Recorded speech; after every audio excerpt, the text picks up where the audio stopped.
दुर्भ्यंशोभितलाङ्गलं समुसलं कादम्बरी चञ्चलं रत्नाढ्यङ्बरकुण्डलं भुजबले राक्रान्तभूमण्डलं वज्राभामलचारुकण्डजुगलं नागेन्द्रचूडोज्ज्वलं सङ्ग्रामे चपलं शशाङ्कधवलं श्रीकामपालं भजे श्रीकामपालं भजे।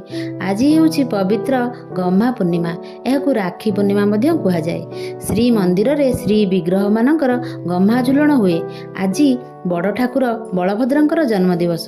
शंख धवलवर्ण लंगल मुसल धारण पूर्वक माता रोहिणी गर्भरू से जन्मग्रहण करथिले। प्रलंबासुर को निधन करिथिबारु तांकर नाम मध्य प्रलंबावरी पद कहुए। भारत एक कृषि प्रधान देश होइथिबारु यह कृषि भित्तिक पर्व मध्य होइଥାଏ।